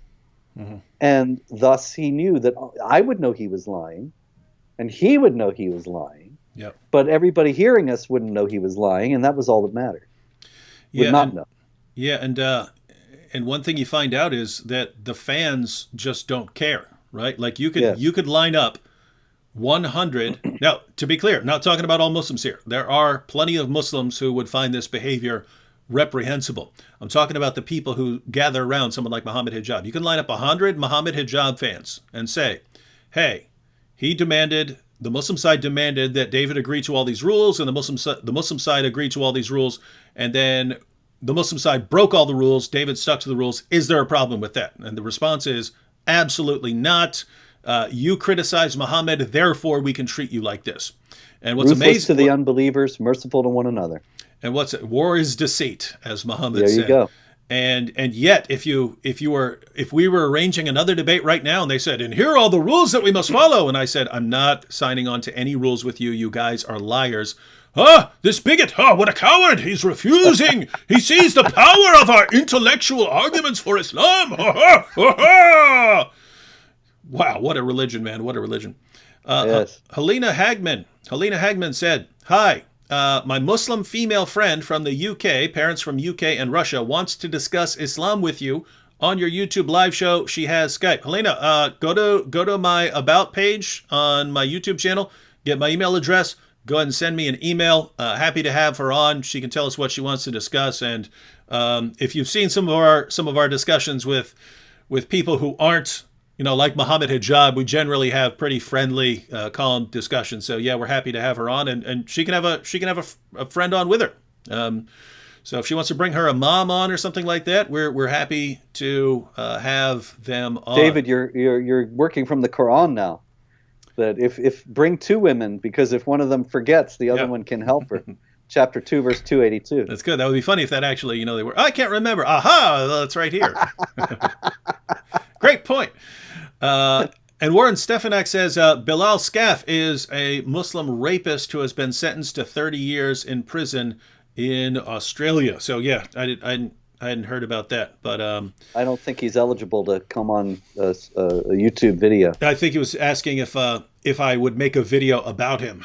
And basically, if it's not really connected to the ideology, I don't want to go around saying, "Oh, this guy, this Muslim guy killed someone," because there are other people who kill people. Sure. You can have any ideology who goes on a killing, but if it's I'm doing this because of my ideology or something like that, then I'd be interested. A lot of the rapists have said that. The ISIS guys would quote read Quran and then rape their sex slaves, and some of the Muslim rape gang rapists in Britain would explain to their victims that they were doing this because it was allowed in the Quran. Mm-hmm. And they are correct there. Yep. Redeemed One says, I sincerely hope that more Christians around the world wake up to the reality of what Islam represents. God bless you both, David and Robert. And a few more comments, but yeah, we've already been going 2 hours, so we'll go ahead and wrap up. Robert, we are going to be on live again tomorrow. So what will we be discussing tomorrow? Tomorrow we'll be discussing the case of Professor Nicholas Damask of Scottsdale Community College in Arizona, who was sued by a Muslim student and the Council on American Islamic Relations for teaching that the terrorists, the Islamic terrorists specifically, use Islamic texts and teachings to justify their actions. And this was actually the subject of a lawsuit that was settled this morning, or there was a ruling on it this morning in the U.S. District Court in Arizona. And so I won't tell what the ruling was, but this is all about whether criticism of Islam is going to continue to be legal in the United States. And there are a great many implications to this case. So this is CARE, the Council on American Islamic Relations, trying to silence a college professor from pointing out something that we would regard as pretty obvious and straightforward from the teachings of Islam. Exactly. And so CARE sued him to silence him.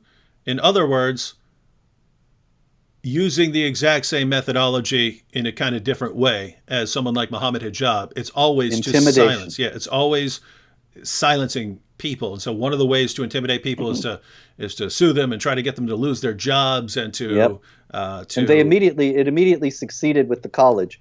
I'm not going to give away everything for tomorrow night, but it's worth noting that the college immediately demanded that Damask, the professor, apologize, and apologized itself, and was in complete surrender mode until some people reminded college officials about academic freedom and the First Amendment.